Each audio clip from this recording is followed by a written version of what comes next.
to my channel. My name is Laura. I am here to do reviews. First, I want to tell you that I know I already mentioned this before, but if you haven't been watching, I have canceled my subscription to Audible.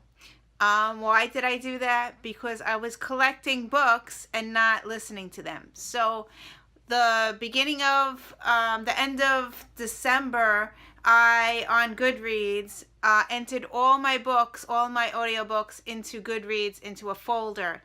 I have 70 books that I need to listen to that I own. So the way I wanted to do this was to sort it by the one that I purchased, the very first one. So I finished that one. And the book that I am doing a review on is called I Am David. I have listened to this book before my YouTube channel, so this is the second time listening to this book. But I didn't review it on Goodreads, so I listened to it again. And I also took out the movie, and this is the movie. So I listened to it, I finished it, I took this movie out from the library, and I really enjoyed it. It is historical fiction. Yes, it is fiction. It's not true. It's about a little boy. His name is David. He is 13 years old. It takes place around the time of World War II.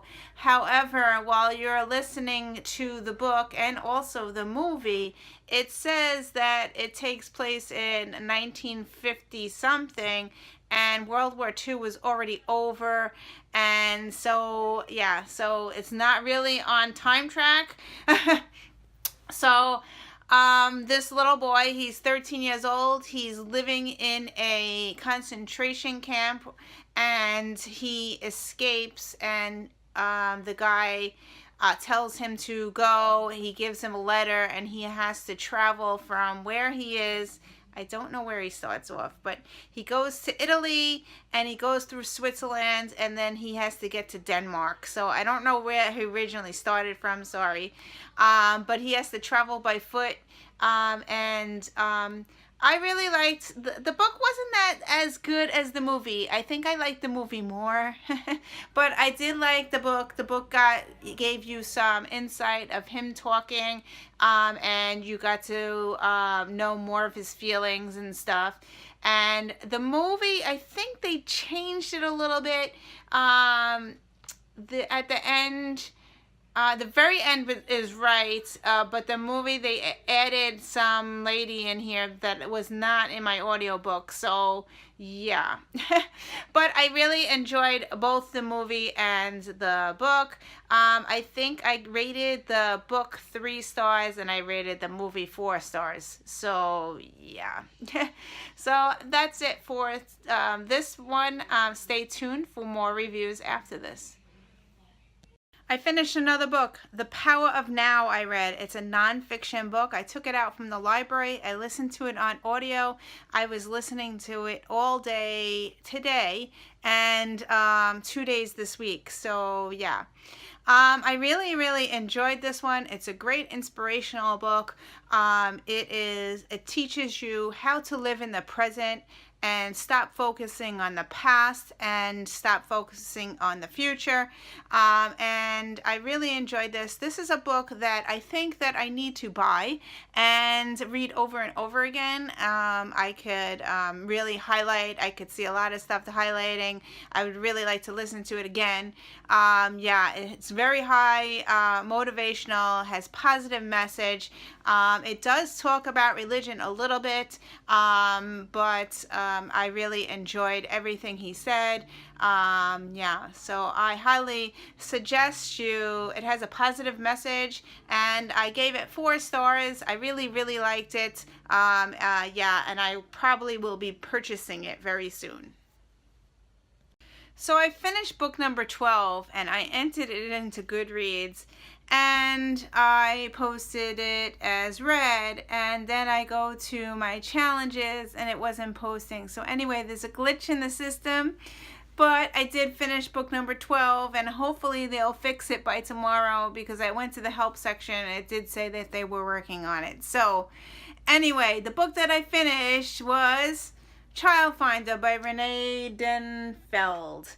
I read this for Lisa's book club, and I had no idea what I was going into. I knew it was about a child that goes missing, but that's all I knew when I went into the book. So I read this for the book club, and I gave it 3 stars. I didn't really like it so much.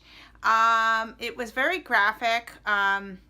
There is, let me tell you, there's 2 point of views throughout the book, and when she tells the story, she actually does not tell you that she's changing the point of views, and it kind of confused me.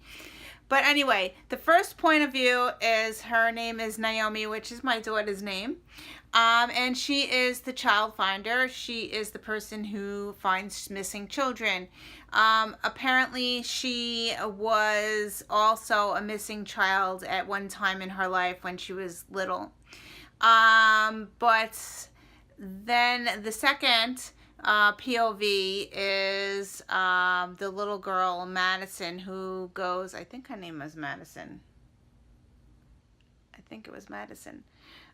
Anyway, she goes missing at age 5, and she is missing for 3 years, and so she is telling the story at age 8, and something happens to her along the way, which I had to put the book down, and I almost DNF'd it, and everybody was reading it, and everybody's giving it 4 and 5 stars. That was reading it in the book club. A few of us gave it 3 stars, but that's what I gave it, 3 stars. So yeah, it was a little slow at some points, and I didn't like that the point of views. She didn't warn us about the point of views, so it got a little confusing. And I just finished this, and I thought it was a standalone. As I'm writing everybody in the book club, it's a series. This is book 1 of the series. So yeah, I'm not liking series too much, but the second book is going to be released in October of this year. So I'm not sure if I'm going to pick up the second book. I really would like to know what happened to Naomi, but we'll see. I might take it out from the library. So yeah, because this was only a 3-star.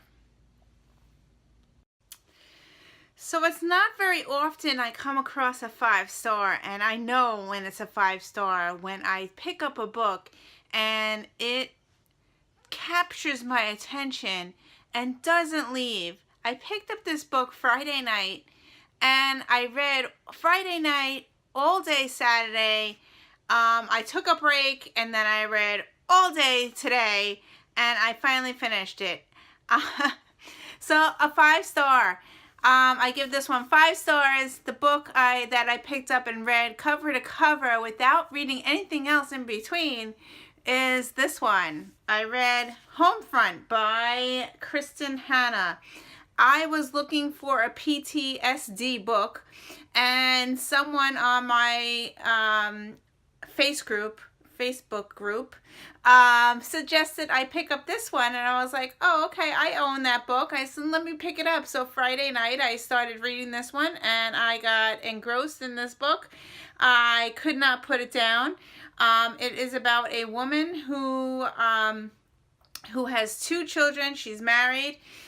She's having some difficulty with her marriage. She is also a military wife. So she gets deported to Iraq in the middle of the book. And yeah, and I cried at least 5 times reading this book. About page 100, I started crying, and then page 180 or something like that, I kept crying throughout this book. It was very engrossing. I could not put it down. I was rooting for her the whole time. Yeah, she has PTSD when she comes back from the military. And there's another character in here who has PTSD as well.